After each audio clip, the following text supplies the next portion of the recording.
stranded in space on a ship crashing into the atmosphere of an unknown planet. Emile Spencer knew that the only way to survive would be by his own wits and guile. He vowed that somehow he would find and slay the titanic cosmic beast that put him in this predicament, VY572. With every installment, we follow Emile's explorations and discoveries on this journey of revenge against all odds. I'm Midnight Jester, and this is the Left Behind Starforge series. Let's face it, things are not exactly looking wonderful for Emile and the fleet that he's traveling with at the moment. I'm just going to hit the very big highlights of last time rather than going beat by beat. Emile, Newton's Folly, and the Beowulf were traveling, but not very effectively. We learned that they are still a long way away from getting back to Cinder, and in the meantime, the Imperium has arrived and has begun just bombing the hell out of Concord.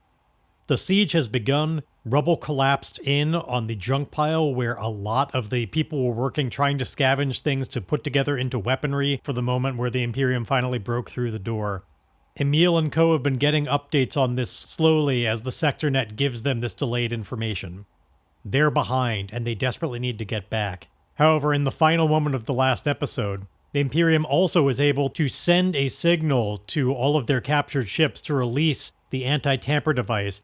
A huge electrical blast went off in all three of their ships, killing several of Tycoon's people, causing great damage to the two warships, and setting a fire to Raya's promise.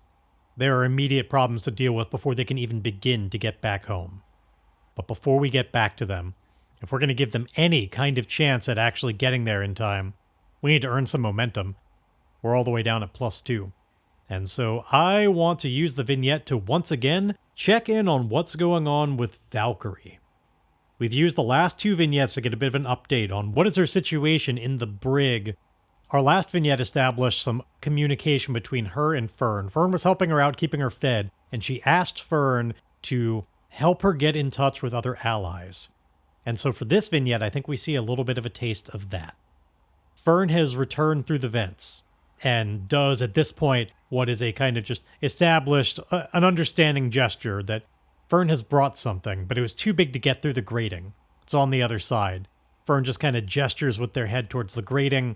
At this point, Valkyrie has her little tool to help take off the grating, just stashed under a mattress. She takes off the grating and finds it's a communications device, a comlink.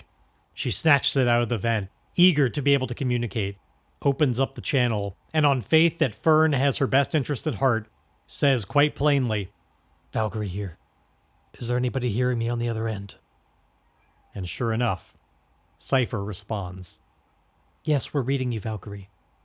Eager as I am to help you, clearly you've noticed that things have kind of taken a downturn around here. I'm not too sure what exactly I can do. Even if I were to get you out of the brig, which seems easy enough, where would we go? There's no escaping. At best we could make it out the side door and you could die on the planet, but what gain is that really? We're trapped in here during the siege. So what can we do? You're still the leader as far as I'm concerned." Valkyrie thinks for a moment. She takes in a deep breath, and there's all these booms going on in the background as more and more just like big explosions are happening, rumbling overhead through these are deep and far away. Like they're hitting through like a mile of rock. The rumbling is kind of nonstop and stressful. And she takes in this breath and says, "Do you have access to the comms room?" And Cypher thinks on this and says, "It may be a little bit tricky, but I'm sure we can pull something off." "Excellent. I need you to record what I'm about to say, save it into a message, and broadcast it to the Imperium. Do you have the ability to do that?"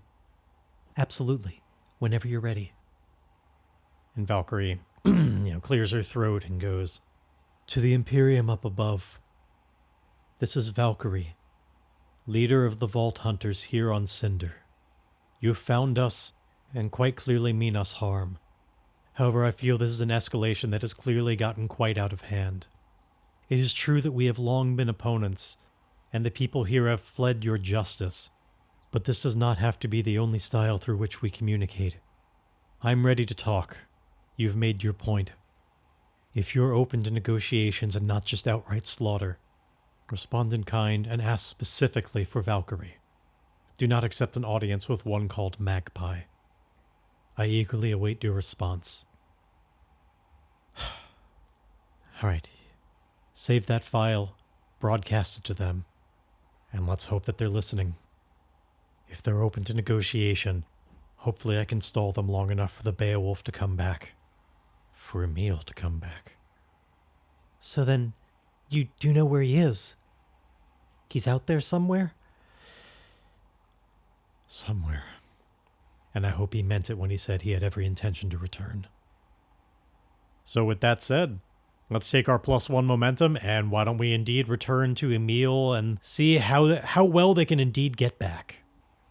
So Emile's current big problem is that there are fires all over Raya's Promise. And we're going to start off with an oracle roll to determine, is the fire like in the room with Emile, or is there fire elsewhere in the ship but he is not immediately in like danger of burning? Let's find out. Honestly, I'm just going to keep that as a 50-50 to keep this moving. So is Emile's room currently on fire? No, it is not. And it was a pretty solid no. So Emile is currently, like, he's in the front area, he's flying the ship, and he knows, like, all these alerts are coming up that there are fires elsewhere on the ship, and everything took a big rock. There were loud booms and bangs, and all things that were clearly going wrong when the electrical burst went off from back in the cargo area. And so, like, all this stuff is coming up on his monitors, and I want to start off with him doing a gather information to just... He's pulling up everything he can. This is in a really quick form. It's not like a long-form investigation, but this is just representative of him, like, pulling up all the diagnostics on the computer to find out, like, how bad is the fire, and where are Dash and Ironsides, like, finding out more about what is the situation as a whole. And so, figure what he can do about it. So we're just going to do that. This is a wits roll, as he gathers information on the computer.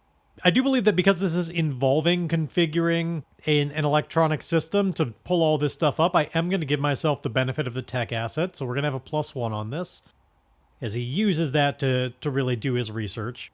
So wits of the +1, and this time we have... Okay, starts off with a strong hit, just barely, but we do have a strong hit. So the path or action you must take to make progress is made clear. Envision what we learn, then we get to have 2 momentum. So I think because this is a full strong hit, the main thing we learn is that this is the best version of that information. Like, it seems like Ironsides and Dash, like, they're also safe, they're nearby. Maybe they partly even rush into the room to check in on what's going on, and so he knows, like, they're safe, they're not trapped in a room with fire. And so importantly, the fires are in some isolated areas. There's clearly one in the hangar. There are, because it was a strong hit, I'm not going to say there's a fire in the room that has the smear. There are just ancillary areas that have fires that will spread if he doesn't do anything about it, but it's not too bad to try and, like, he could seal locks on the ship and then, like, vent it to space, open it up, let the vacuum of space put out the fires. As long as he's quick enough, he should be able to isolate them before they spread. It's good news.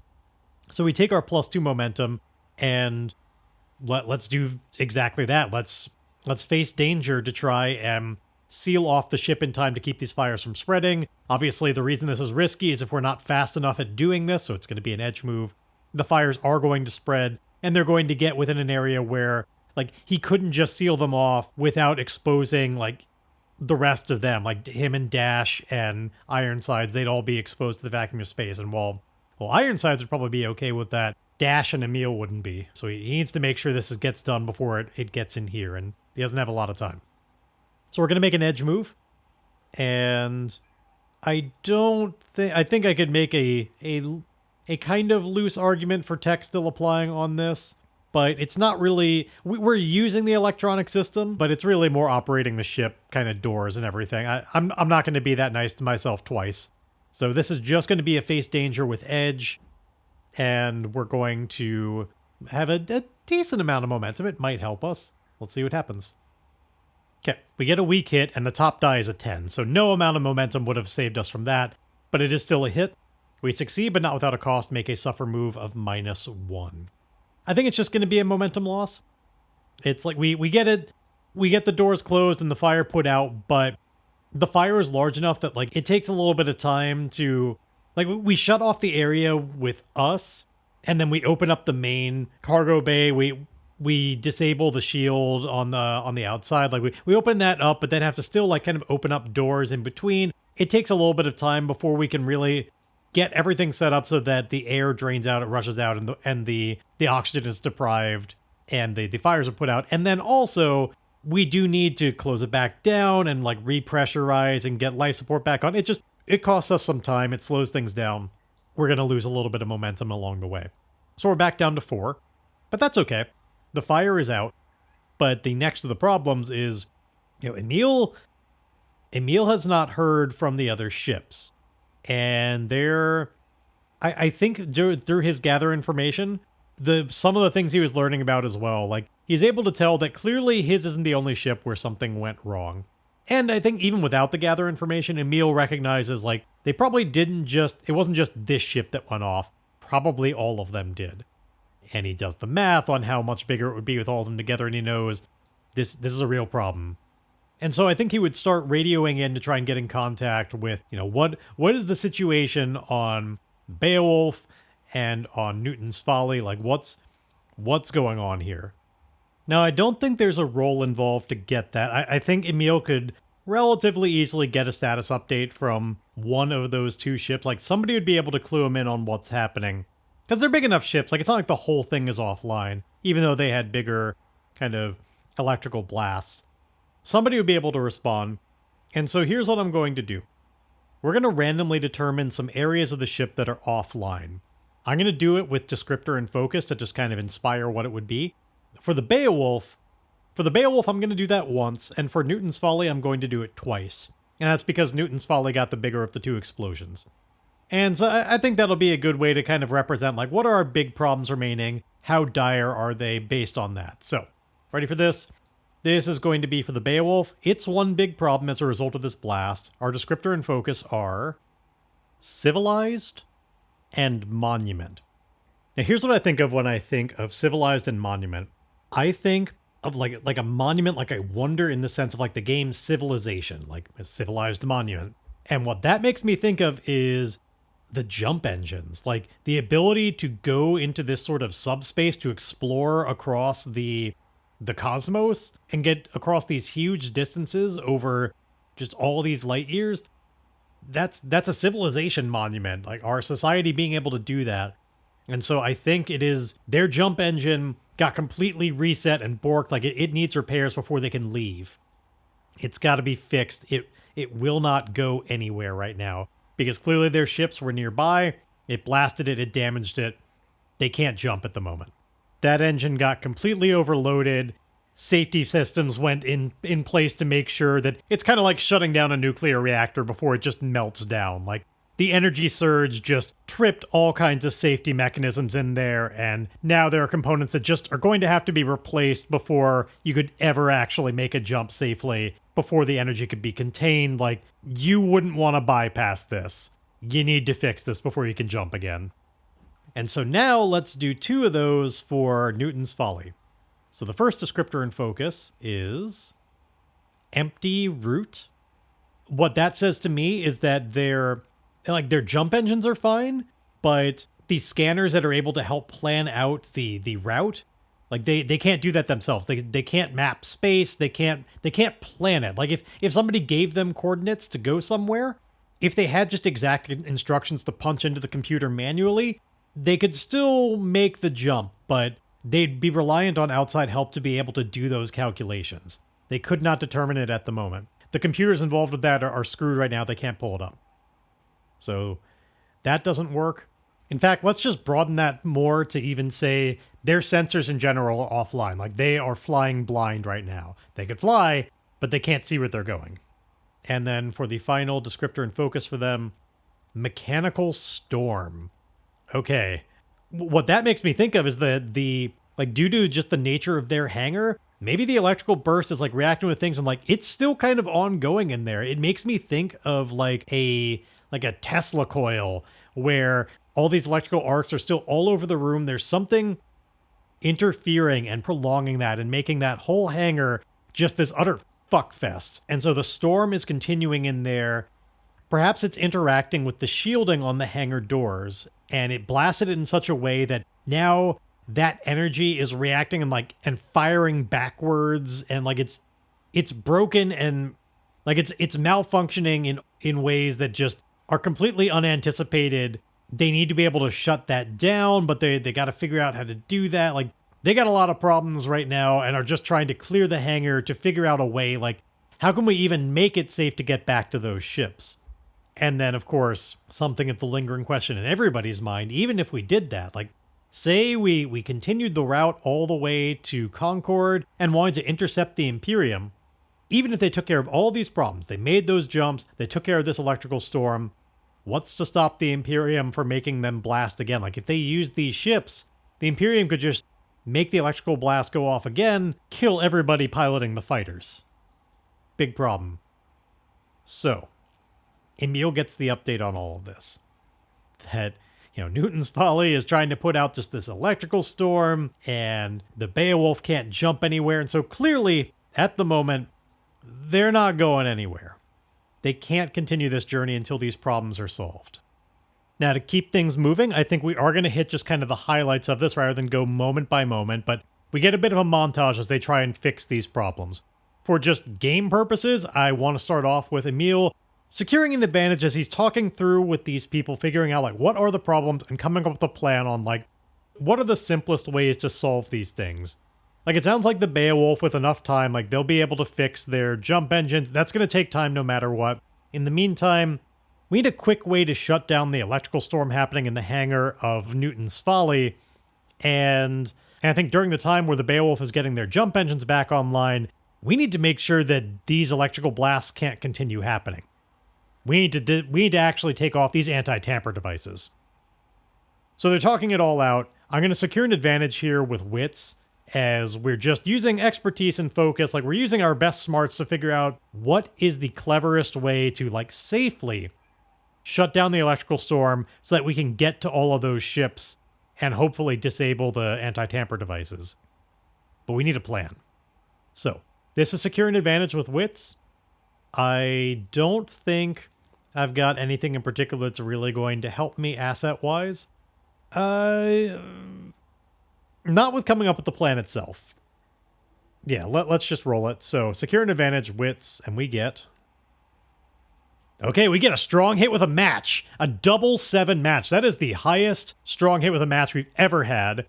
So we succeed, we take 2 momentum. Clearly, Emile has a very good plan on this. We're also going to get a +1 on our next move, and we need to accommodate the match well. So first off, I'm going to say that Emile he has a big aha moment. He realizes based on their description that clearly the continuing electricity, it's reacting. It's like we were talking about. It's reacting with the energy barrier that blocks off the hangar, and that's all blasting out. And so Emile recognizes that it's actually really simple. If they just shut down the energy, if they get everybody out of there, and then take down their shields, they'd have to take down the shields entirely, but if they take down the shields on their ship, it should basically put out that... It's kind of like the equivalent of how Emile put out the fire on his ship by exposing it to the vacuum. In this case, cut off the power source that it's feeding off of, it'll stop reacting, the electrical burst will stop, they can bring the shields back online, it'll be fine. So we won't even need to roll for that. That's a simple thing. It's just this aha moment of course, just do that. Now the double 7 match here, we should find, we need a really good thing to happen as a result of all of this. I think I am going to say that Ironsides is completely, he is fine with electrical bursts. He is shielded against those.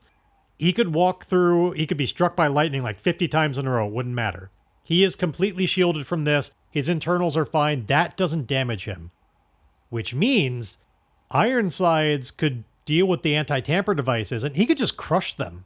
It doesn't matter if he tampers with them. If they go off and give him a lethal dose of electricity, it doesn't matter. It won't kill him at all. So I'm going to say because of that, that also means as long as we can get Ironsides over to each of these ships, that doesn't require a roll either. We actually have easy answers to these big problems, and Emile would be able to focus on other things. he could help get the jump engines back online. So I think that's kind of the big thing we're getting out of this strong hit with a match is all these things are working together, and we realize just how easy some of these problems actually are because of the resources we have available. And then because it's that easy, I'm going to give myself an opportunity to gain back spirit. This gives an opportunity to make that recover move. We can hearten. A moment of peace in that it's actually not as bad as it seems. Let's try and get this back. So, Emile's feeling pretty good about all these things he's come up with. We get to roll our heart, and we got high momentum right now in case this goes wrong. Let's hope it works out. Oh, right, and we get a +1 on our next move because we had the strong hit on secure an advantage. So we get to roll heart with a +1. All right, easy strong hit. Not with a match this time, but actually not that easy of a strong hit. I barely made it, but it was a strong hit. And as a result, our spirit is strengthened. We're not shaken, which means we get to take just a full 2 spirit back. We didn't make this as part of a sojourn, so we don't take 1 more, but our spirit is back up to 4 out of 5. We're shaking off a lot of the problems. Like we're not really thinking about all the problems back on Concord right now. We're thinking in our just current predicament and realizing it's not that bad. It makes us feel better and sets us up to deal with these issues. So as I said, we're continuing now with kind of more of a montage thing. So Emile is going to help out with the effort of get the engines back online. And he's a gearhead. And there's a workshop on the Beowulf. So there's like a clock wipe as we see Emile's just on the Beowulf now. He's in his workshop, coming up with reforging these components that need to be replaced to help them get the jump engines back online as soon as possible. Meanwhile, in the background, we see Ironsides is just going from ship to ship, starting off on Newton's Folly, and he's going to be escorted from ship to ship to just destroy the anti-tamper devices on all of these. Emile's already instructed him on where they are, what he's looking for. Again, this became easy enough that it doesn't even involve a roll. He just does that in the background while this is happening. So Emile is repairing in the field, and because we have the workshop, we get to add a +1 to this move. He is also repairing equipment or technology, and because of his gearhead, he adds a +1 from that, and he takes 1 momentum on a hit.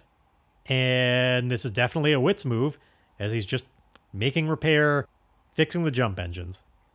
So here we go. This is going to be wits with a +2. We got high momentum, medium high, upper middle momentum. Let's see how this goes. I mean, the minimum we can get is currently a 6. Okay, we get a weak hit, but that will give us the 1 momentum because of our, we got a hit. So our asset gives us 1 momentum. That brings us up to 7. Now that'll happen after this roll, and it doesn't actually make a difference for us anyway. We are in the field, which means a weak hit only gets us 1 point. Here's the tricky thing. In order to repair any other device, they would take 3 points. We only have 1. In order to repair any other device but with a complication or malfunction, we still need 2 points. In order to get more points, we'd have to sacrifice resources. And we only have 1 supply, so if we do that, we'd have to use up everything we've got and we'd be unprepared. But to be honest, I mean, we're not going anywhere and time is of the essence. I think we need to do it. So the only way we can do this is we're going to exchange the last supply we have for 1 extra repair point, making us now completely unprepared. And we're only going to be able to repair these engines with a complication or malfunction. They're not quite right. They'll do. I think the main thing Emile's been able to do is get it so that, Emile has certainly cleared the problems where just, the safety mechanisms won't let you jump. And they just barely clear the bar on technically safe. But I think the complication or malfunction is that those engines are still the engines are really weak. I visualize this as kind of they have a Death Star situation now where, they're ideally going into combat with the Imperium, right? With these big ships. They now have a weak point. If somebody were to identify and blast those engines just at the back of the Beowulf, it would cause a chain reaction that would then get back at basically cause the meltdown they're trying to prevent. It would go into the jump system. All this stuff that's kind of just cardboarded over would be undone. They have a weak point that could just utterly blow up the ship. Now, It's not completely telegraphed. You would have to identify that. It's not inherently obvious, but they have a major weak point, and it is a huge vulnerability. But that's all they can do in the time. I think they realize that they just don't have the necessary components to make them any better than that. Like, they need to take this to a facility to repair these for real. This is the best they're going to do. And so they have to make it back. And Tycoon, to his great credit, determines that it's worth it. Like, he is a Vault Hunter. He stands by the Vault Hunters. While he could kind of go off to just repair the ship, that's not his mission.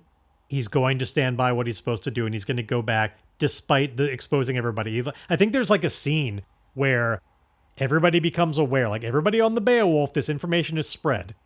And Tycoon gives an opportunity for anybody on it who wants to move to another ship, who wants to go to Raya's Promise or to Newton's Folly. He understands. And there's this big moment of loyalty across everybody where they're like, no, like we're with you, Tycoon. If this is a problem, this is a problem for all of us. And like, it's one of those things where like one person stands up at a time and is like, we're not going anywhere. Tycoon is like offering to be like, we can go short-staffed. It's fine.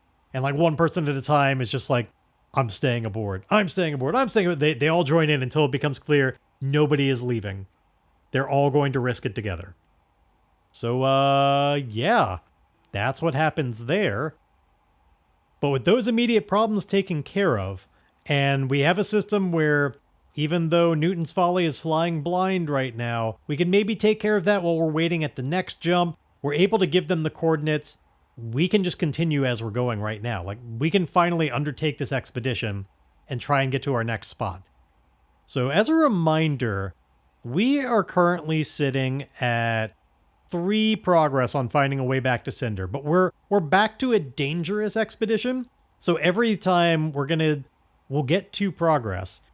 Now, if we can just get 2 more, that's 5 progress. I might be willing to, maybe we can risk it and just try and call the journey there and just see if we can pull it off and if we can get any kind of hit on that. I usually try and get more, but anyway, I'm getting ahead of myself. Let's just try and undertake this expedition without it being a miss this time. So anyhow, we're going at speed as before. We have to, there's just no time. They're dying out there. We got 7 momentum. Hopefully we can not make this a full-on miss. You've got to be fucking kidding me. You have to be fucking kidding me. Not only is my momentum not able to help me here, it is a miss with a match, a double 9 miss with a match. For as much as I was saying that the double 7 needs to be especially good, the double 9 needs to be especially bad. Oh boy, okay. What happens on a double 9 miss with a match as we once again try to make it back in time, but can't? We're waylaid by a crisis or arrive at a waypoint to confront an immediate hardship or threat. I mean, for one thing, we don't mark progress and we pay the price, but okay. The big factor of paying the price is going to be that, again, we've not made significant progress, and the sieging of Concord is now up to 3 out of 4, which means, as we discussed last time, I think they've broken through the door. And it's now just, it's like a firefight. Now, there is a good choke point there. And they've been trying to kind of build up their weapons to be able to just like blast the Imperium coming in. But honestly, with this being a double 9 miss with a match, I want to make that hurt. And I think the best thing I could do is let's fill in another one. Let's finish the Siege of Concord. I think because so many people died in the collapse where they were trying to scavenge together and make weapons, the Imperium wins. Concord is no match. The choke point and the weapons that they have are just no match for what's remaining. As a result, the Imperium is utterly in control of the situation. Now there is one potential saving grace here. If we recall from the vignette, Valkyrie was trying to stall to get in contact with the Imperium to see if she could buy more time for the Beowulf and Emile to make it back with Newton's Folly. I want to both respect that and this move. So here's how we're going to reconcile all of that. We're going to do a series of Oracle rolls to find out how did, despite all of that, how did it lead to this defeat? Why was that not enough? But importantly, as a result of, if she had successful enough negotiations, the Imperium may have won, but did they slaughter everybody? Or did they take over and imprison everybody? How did this go down?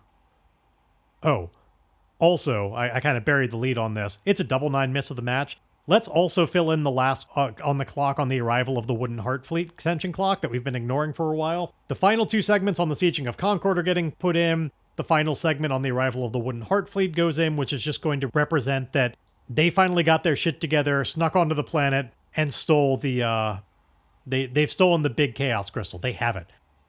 And because this is a major defeat that we've suffered, that is one of the reasons that we fill in the big clock, the 10-part clock that Emile is fighting against on ridding Emile and Fern of the Wooden Heart. His attempt to, this furthers the Wooden Heart's agenda completely. So we need to roll on the threat track for that to see what happens. All these things are going wrong because this was a double 9 match. This needs to hurt, and it does. So let me pull up that thing I need to roll on. I know it's a D100 roll. Okay, I've rolled a 61, and that means the threat works subtly to advance towards its goal, or the danger escalates, mark menace. All right. So we just marked the one more. We are now at 8 out of 10 on that clock. The Wooden Heart's agenda is getting very real. They are getting that crystal back there, and clearly, once it gets back to Anubis, they are going to be pretty ready to actually bring it to its full function, harness this chaos, and be able to open this portal to the new world, bring in the planet of Sapphire from the other reality. They're getting pretty damn close on that. Boy, is it all just going up the creek right now. Okay, let's get back to what I was saying before, which is we're going to make some oracle rolls to determine how did we get to this point? What exactly happened? So first off, this could be short or it could be long depending on how these oracles go. So the first most important one is, did the Imperium, was Valkyrie able to negotiate with the Imperium? This will account for all the stuff, Were they open to negotiations? Was Valkyrie able to get to the comm system? These are really broad strokes things. We're not going to roll for every last little moment of this, but did the negotiations happen? I'm going to say 50-50. I would put it as likely if it weren't for the fact that Valkyrie has to even be able to get to comms, and she's not truly in charge. I think the Imperium is pretty willing to do it, to call off the fire long enough, but Valkyrie would have to sneak her way in, and she's got some allies and stuff. It could happen, but it's a toss-up. Let's just say it's 50-50. So, did the negotiations happen? No. Pretty solidly no as well. It would have had to have been likely for that to not be a no. Well, as I said, this could be short or it could be long, but that's clearly where it all fell apart there. The Imperium is sick of this shit. Probably in large part due to all the fuckery going on with the ships and everything. They're done. They're not here to negotiate. And so Valkyrie's attempts to bring peace about this go completely unanswered. And it gets more and more tense in there, and she realizes it's not going to happen. The next question then, did the Imperium, when they won, when they got there and just utterly invaded the inside of Concord, did they kill all the Vault Hunters inside? Or have they just re-imprisoned them? Have they arrested all of them? Have they subdued? Are they making this their colony? Did they kill everybody? Now, I have not intended for the Imperium to just be, full on, the Empire from Star Wars kind of evil. They have an agenda, but they're not just mass murderers just for the sake of being evil.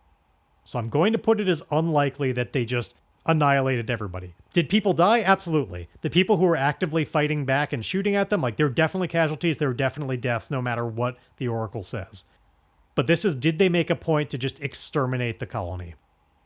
I put it as unlikely. Here are the results. No. Very firmly no on that. Even on likely, that would have been a no. So they did not do that. Well, that's important. So the last question I'm going to ask the Oracle then. Actually, you know what? I don't think I'm going to ask any more questions because I think it's a stretch to say that Emile and co., that anybody in this fleet knows even that much. I think they clearly know they got the message about when the wall fell. Like when the blast door went down, they've got the we can't get out kind of Moria log. That all comes in via the sector net. The door was breached. There's kind of I think they last for a little while, so there are some amount of updates on and like utter desperate pleas for help, and it probably turns bitter and angry. It turns towards the end towards curses of how they abandoned us to both Emile and Tycoon. Actually, whoever's writing this, it's not Valkyrie, so it's not even towards Emile, it's directly to Tycoon. It ends with cursing out for the fact that he abandoned them, that clearly he's not so wise, that they would have done so much better if even just his one ship were there, but where was he? And like, it cuts off. And it becomes clear to everybody there that, yeah, there's no way that they were able to stand up to it. It's too late. The battle is lost. So, we have some difficult things to think about now as far as how to proceed. First off, I think if anything is worthy of facing some stress, that definitely is. The despair of that. I am currently determining whether that should be -2 or -3 stress.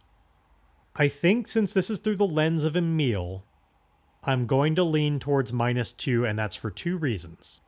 The first is I've given myself a lot of price to pay with this 199 miss of the match. Like, I've already suffered a lot.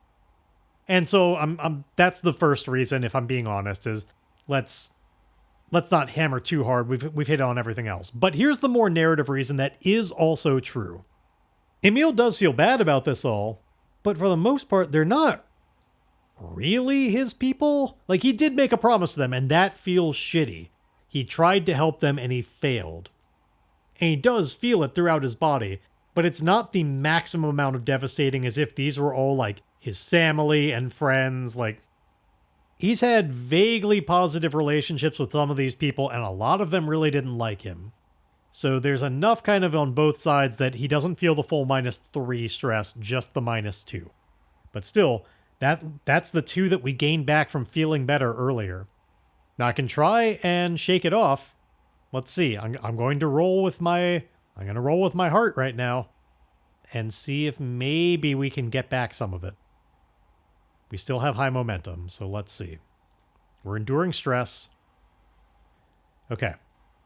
I got another miss with a match. However, this one is a double 6 miss with a match, and we do have 7 momentum.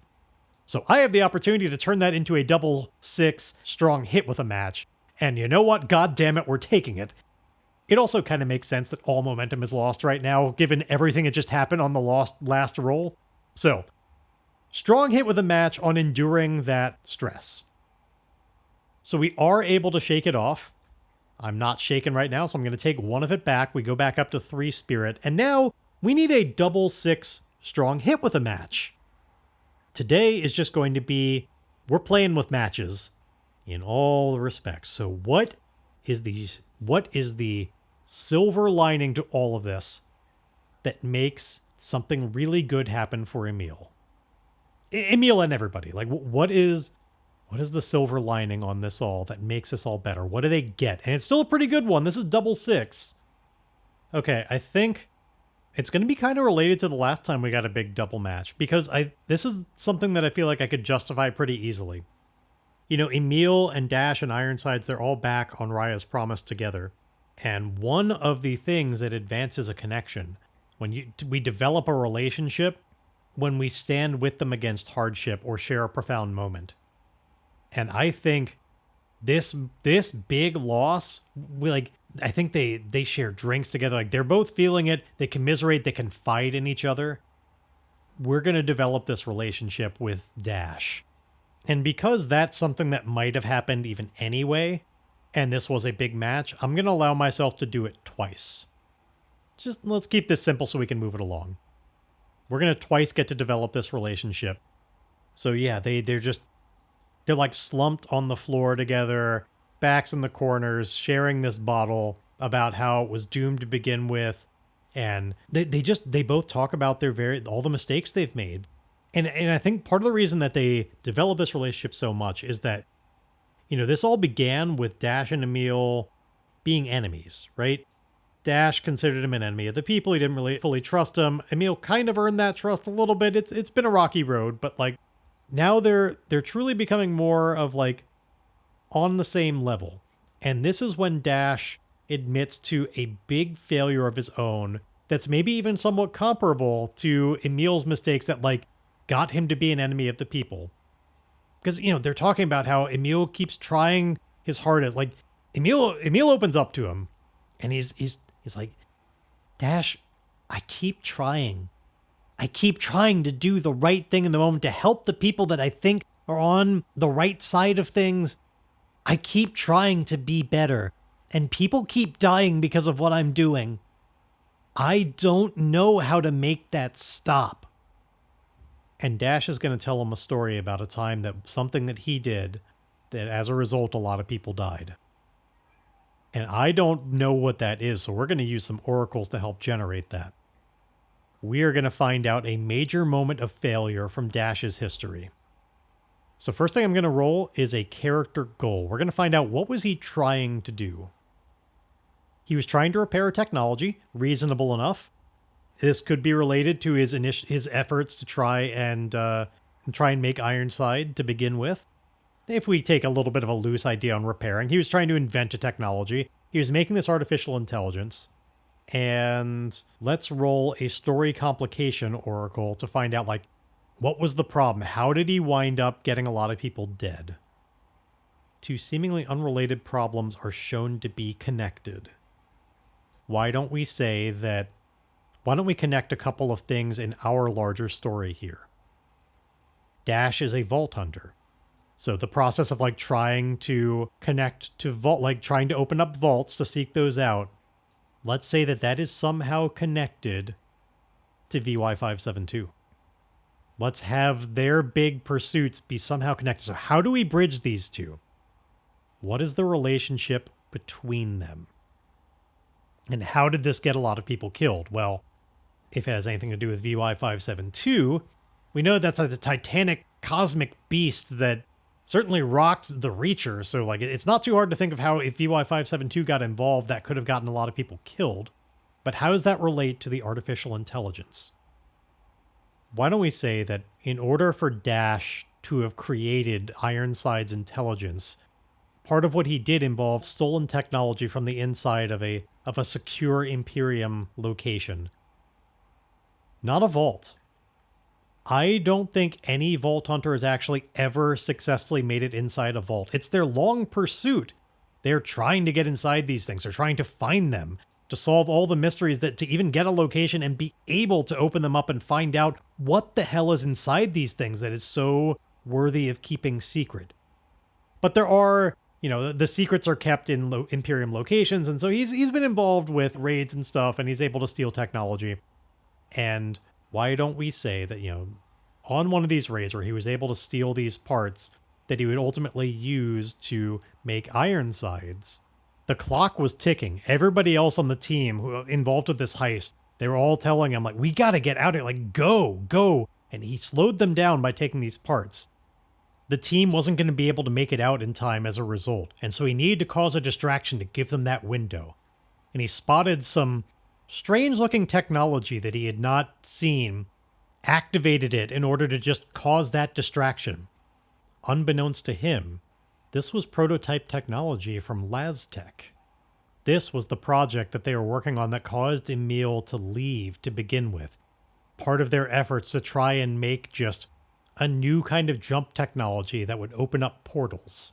That way they could just instantly travel through. It would completely undo the jump engine, but as Emile knew, they were not ready. His attempts were successful in the sense that it made this giant distraction, but it was in the form of this out-of-control portal that was getting bigger and bigger, and it gave them even more to have to run from. They only barely made it to their ships and escaped, and on their way out, many people in that facility, including those that were really arguably innocent, went into this portal, and he could see that they clearly immediately died. Like their bodies couldn't take it. They probably contorted in all kinds of awful ways, gory things that I don't feel like describing, but just real body horror things happened to them as they fell into this portal. It was getting bigger and bigger. Their ship only barely escaped. And when the portal got big enough, as they were getting ready to jump, a creature that Emile recognizes by description as VY572 emerged from this portal and came out into that environment. Dash doesn't have too much to say on it because they only barely saw it before they left, and it certainly put the fire under them to leave all the more so. But they got the hell out of there. But he has never forgotten the way that his attempt to make a distraction in order to cover up for the problems that he made by delaying everybody, it led to a lot of innocent deaths and to the emergence of this monstrous creature. So a few things are going to happen here. One, I'm pivoting a little bit on what I'm going to do as a result of the strong hit with the match. I am going to mark progress on our relationship because we commiserate together and he tells that story. But rather than mark progress on it again, instead, because of the way that story went, Emile has learned something about where, at least in one moment, VY572 came from. And he asked these follow-up questions about it, about like what Dash saw and where that portal went to or anything. And Dash is like, I don't know.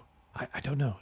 There wasn't time. That wasn't what I was paying attention to. I was just trying to make it go anywhere, but that's where he came from. But Emile is able to get from him the name of that planet where that happened. Where was that facility? Because maybe there are still clues there that could lead him to understand where was that portal connected to? Where did VY572 come from? He's learned something. And so we're going to mark progress on the background vow. And because of my faded asset, when I fill in a box on my background vow, I also mark one tick on my Quest Legacies track. And that tick does give me a full box of progress. We're up to 7 full boxes on quests. So I get 2 XP that I could use on something. I think during this conversation, everybody's waiting around for the jump engines to come back online. Like, they've gotten to a new destination. They're already too late, but they're waiting. They can't continue on right now anyway, and so everybody's just kind of wallowing in sadness. Emile and Dash are passing a bottle around. They're getting into the shit. And Dash just openly says to him, Emile, you could just run away. Why are you so committed to all of this? You're not a Vault Hunter. The other ships, of course, they're heading back. They're going right now. They're going to continue. They're going to try and save the people, and who knows, maybe they'll all be successful. But you, I don't think anybody would hold it against you anymore. You're on a ship on your own. You can fly to your own destination. I think on some level everybody would even understand if you just turned tail and ran. So what's keeping you moving with the fleet? What's keeping you helping the cause? And I think Emile has to puzzle on that for a moment. It's not out of like, oh my god, you're right, I could run. It's him trying to put together the words to explain. But he eventually says back to Dash, it's Vert. I think that's really what it comes to. I need to prove Vert wrong. I know Vert is among the people that will never see me any differently than the person who was an enemy of the Vault Hunters. You seem to have given me at least a little bit more latitude than that, but Vert hasn't. If he's even still alive, in his mind, I ran away. And I can't let him be right. I need to be able to show him, I saved you, goddammit. Now forgive me. And Dash gives him an odd, appraising look at all of that. He's like trying to process, like, what this incredibly like self-centered way to frame, like, I'm going to stand by a promise. It's such a just like obsessive kind of way to frame it. This is about stubbornly proving Vert wrong. And Dash has, of course, spent a lot of time with Vert, and the wheels in his head are turning about all this, and not turning as well as usual because he's had a lot to drink. And eventually he just kind of gives one kind of quick nod and says, "Okay then, prove him wrong." And he stands up and kind of walks away. And I don't think he fully knows what he feels about that. But they certainly know more about each other, and they've bonded over the course of this conversation. And with that in mind, eventually the crew is ready to leave again. Now, I think at this point they've determined that maybe speed isn't even the essence anymore. They have a conversation across all the fleets that everybody is on board with the idea that we are going to, like, we're coming back. We may not have prevented the battle, but we are going there to, it's now turned into a rescue mission. We're not the cavalry exactly, but we're going to go there and we're going to save everybody back on Cinder. Whoever's around, we're going to rescue them, take them onto these ships, and abandon the base. And while Emile does still plan on trying to salvage the Reacher, like, he made a commitment to that and he's too obsessive to put it aside. He's not going to let go of that vow and everything involved with it. But for now, that he does still plan on going with the crew and continuing this. But speed is no longer the factor. They need to be tactical about this all, give themselves the best opportunity to be able to go into that situation and help them now that there's not even a firefight. So just do this smartly. All that to say, we should be undertaking an expedition with wits instead of edge now. But also, if I can think of a good way to secure an advantage first to make these preparations, there's probably time for it. So how might I try and gain leverage here? I think Emile is going to, conferring with the other people about where they're going and understanding where they are, he is going to try and make sure that their route is adjusted so that, like, eventually when they get to Cinder, they're going to emerge on the far side of the planet. Like, he figures out, like, he's doing all these calculations on, like, where would it be in its orbit around the sun? They want to be on the dark side of the planet so that when they get there, it's as easy to hide as possible to get to where they want to be, potentially unseen. Hopefully. We'll see if it comes to that, but he's going to redo some calculations to give themselves a little bit of a stealthy approach when they arrive. And so that involves all kinds of figuring out, like, not only where is it going to be in its orbit by the time they get there, assuming all things go right, where's the rotation, and then also recalculating jump stuff and sending that along everybody. Like, it takes some time to put this together. But it's going to be a secure an advantage with wits. Let's see what we can do here. Okay, we get a strong hit. Kind of wish I'd had those dice last time I was undertaking an expedition, but or now. I kind of wish I'd done those on the undertaken expedition instead of securing an advantage, but whatever. We get 2 momentum back. We're back up to +3. We'll get a +1 on our next move, which is going to be that undertaken expedition. So here we go. Let's do that. We are going with wits now as opposed to edge. We're trying to just be smart about this. I'm not doing shadow because the journey part we're not trying to keep under the radar exactly. That's going to be when we get there. For the moment, it's just about trying to be observant of everything that's there. Maybe slow it down a little bit and find places where we might be able to resupply. We're trying to find the best spots along the way. So this is wits with a +1. And I needed that +1. Otherwise, this would have been a miss once again. But instead, it's a strong hit. I rolled a 6 versus a 4 and a 5. But again, only because of that +1. So finally, after all of these false start attempts to make progress, we finally reach a waypoint successfully. Envision the location and mark progress for the rank of the expedition. I'm going to do the progress first just because that's the quick part. That puts us up to 5 progress. And as I was saying before, we need to think about, like, maybe I should try and just end it there. Maybe. But let's figure out what this waypoint actually is. So let's roll in some oracles and see if maybe it's a place that we can scavenge for some supply, because it would be nice to not be unprepared by the time we get there.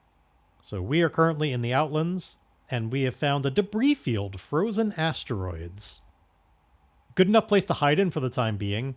But it doesn't suggest to me a place that we could really... I don't think there's a lot we could really scavenge for it. We're not going to find anybody's lost materials. There are no derelicts here to explore. There's nothing we can resupply with. We don't really need just ice and rock. That's not what the ship is missing. So it's pretty, probably, but not really worth exploring any more than that. But we're in the middle of all these asteroids, and it's the light is twinkling off them and everything.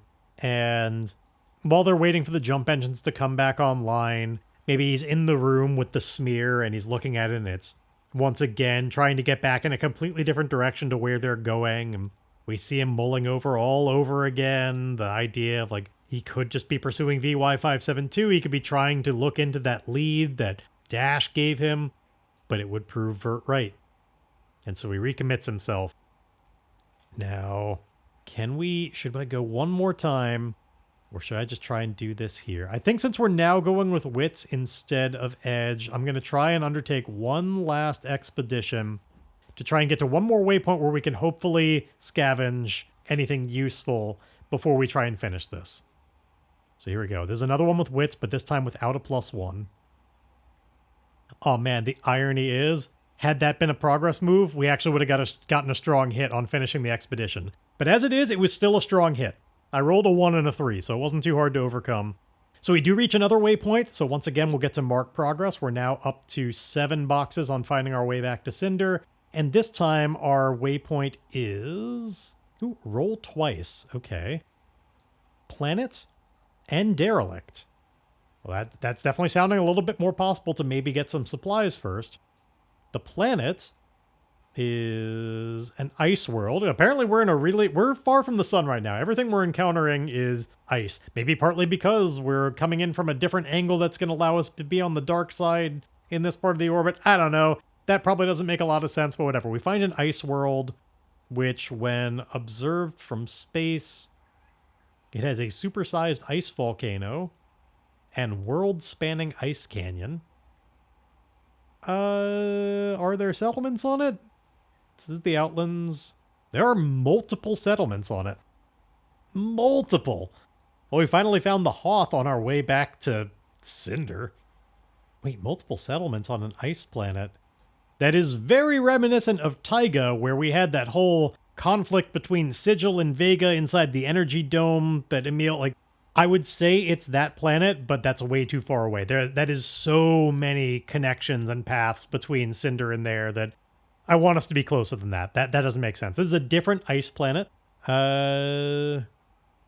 We see that there are settlements there, but we don't really know anything about them, and I don't know that we're taking the time to investigate and look into them. Let's find out. There's also this derelict, and so maybe that'll be easier to scavenge just the parts we need from, rather than deal with the whole other civilization right now, and I don't want to spend that much time with it personally, so I kind of want to make this quick.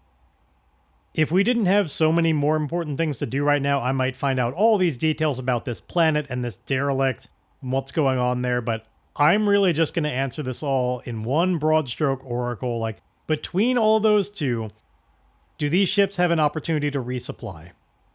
That's it. Like, I don't even care how, just they have all these possibilities here.